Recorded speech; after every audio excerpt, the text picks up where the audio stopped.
Oh yeah, it's yellow spine time. Howdy, I'm back.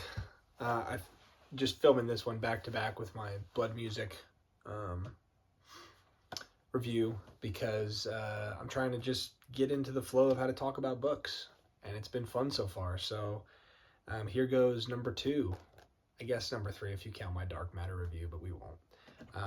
That was just kind of a video to see what my thoughts were on camera. Now comes my first Tanith Lee called Don't Bite the Sun. This was the second book I read in my 25 book challenge, where I was pumped to get to this one.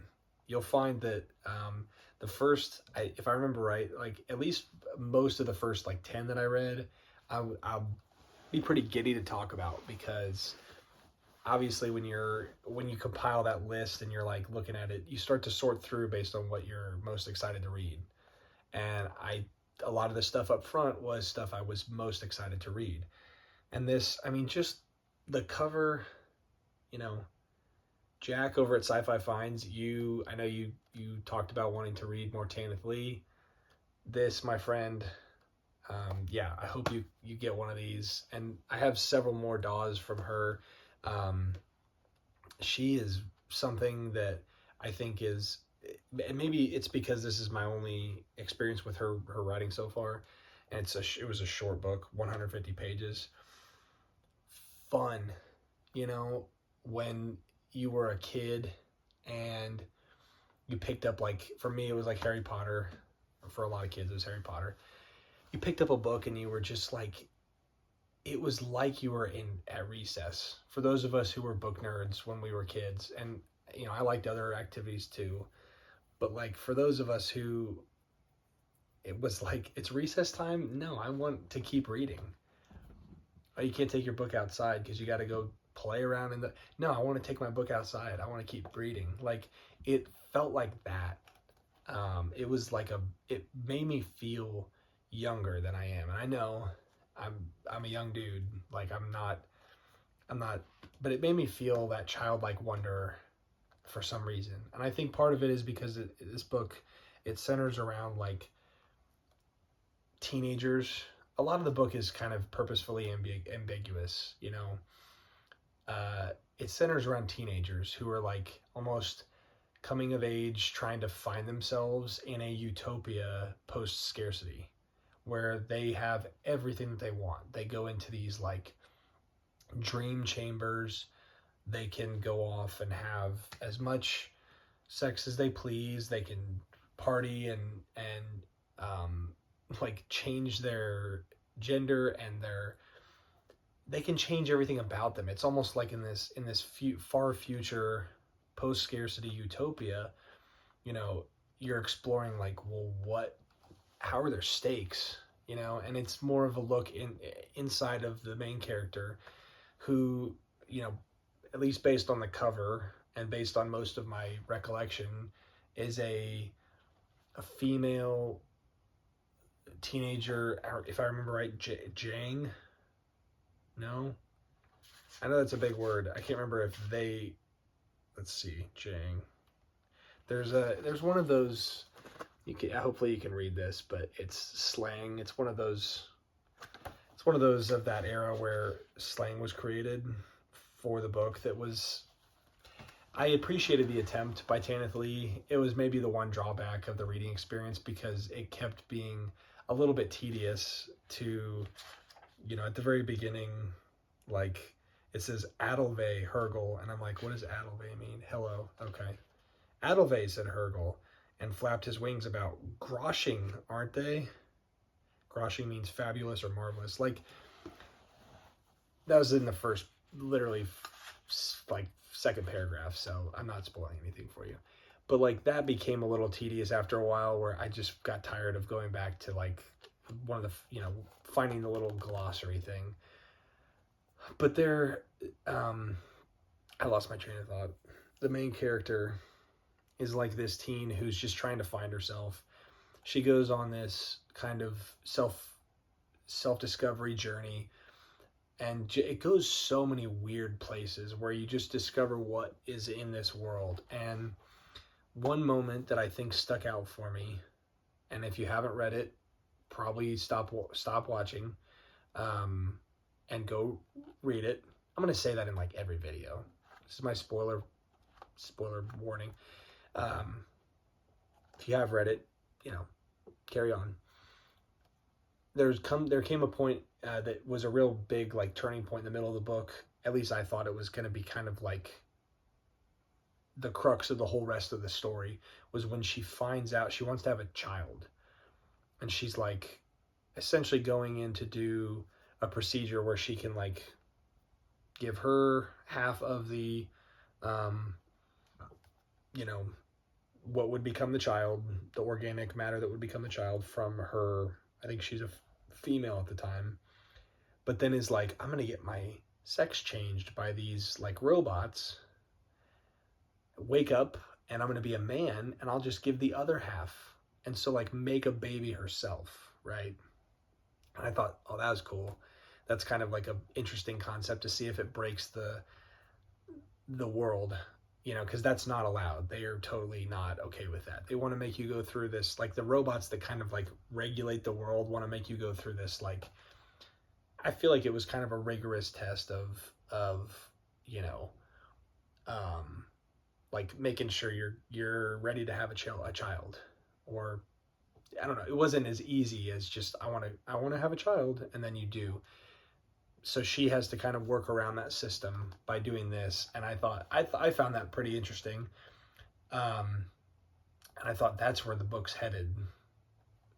She's going to do everything she can do. It's not going to work because we're like halfway through maybe.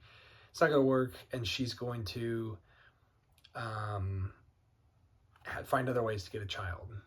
But that's kind of where that thread, that her desire of having a child ends, after she realizes that they're like, you can't do that. And then it goes this really strange place where she like applies to be like a assistant on this dig, like an archaeological thing that this guy is going on, and like these other ladies that wanted to go help be assistants are like swooning over him, and she's like, I'm not swooning over you. And she has this pet who we never really get a sense of who it is, but it's kind of on the cover here. It's this little like fuzzy creature. I hope that's in focus. I apologize if my framing or my audio is kind of not great right now. I'm starting this channel just with my phone, sitting up on a stack of books, and I'm sitting on my floor just talking about books. So you gotta just work with what you got, right? I'm gonna get a mic and a tripod at some point and try to up my quality a little bit, but for now this is what you get. So if it's not in focus, that little guy, he looks like a little like lemur type of red-eyed demon lemur, if that's, yeah. You become kind of attached to this little pet that like follows her around and stuff, and then something happens with the pet at the end, and it was such a weird fever dream of a book, but one that had a lot of emotional depth to it, I thought, for what it was, in such a short amount of time. Like I said, it's like, it really is 158 pages. Tanith Lee does such a beautiful job of helping you have fun exploring her world, but also posing some pretty interesting thoughts throughout. And it's been a long time since I read this. It's been months, so I can't like recall at this very moment exactly like specifics as to what those were, but I remember feeling something, as well as like smiling throughout my reading of this book, which was very enjoyable. The last book I reviewed, Blood Music, pretty different experience. I was not smiling throughout Blood Music. This book, totally different story. I think it embodies what I think this time period really was built on, which was just, I mean, this was published 1976. It just embodies this like very weird no holds barred, just like you can do whatever you want kind of science fiction, explore whatever you want, there are no rules kind of science fiction that just, whatever it is, 40 years later, 50 years later, whatever it is, since that time period, authors like PKD and Tanith Lee and the ones who created these just such visceral experiences in like that 70s, 80s time period, I think I connect with that very deeply for some reason, and I think a lot of people do, and I can't quite put my finger on it, and that's part of why I like it, is it's ambiguous. It's just like they're opened up another chamber of their minds that like some of us are still searching, for how to do that. And so when you read somebody doing that in a book, you're kind of just left in awe. And if you haven't read it, I would really recommend that you do, and you just would sit back a little bit and just enjoy it. I mean, I know if I remember right, this is loosely related, or there's a sequel, Drinking Sapphire Wine, maybe a direct sequel to this. Sit back and sip on some sapphire wine and just relax and enjoy this book, because it's just a fun ride. I'm going to be reading more Tanith Lee very soon. I have Electric Forest over there. I have The Silver Metal Lover, I think, in DAW, and maybe one other. But she's one that I'm excited to read more of. So anyway, hope you enjoyed my thoughts. Hope you enjoy this free form kind of top of the mind. Excuse me. Top of the mind, just here are my thoughts. Here's what I remember about it. Here's what it made me feel. I think having taken so much time since I read this to give myself time to read other things, to inform my vocabulary about this genre and my experience reading it and learning more about the history of the genre as well, has helped me to just feel more empowered to speak about these books a little bit more, confidently. And so I hope that what I'm doing right now by reviewing these books, these pretty obscure books so far, is enjoyable to you. You're getting something out of it. You're engaging with the reading somehow. And if you've read it, or if you haven't read it, that this community has been really cool so far. So I really appreciate you for watching. I appreciate you for commenting, for subscribing, all that jazz. But overall, I just am enjoying talking about these books. And so I appreciate you, and I will see you in the next video. Thank you.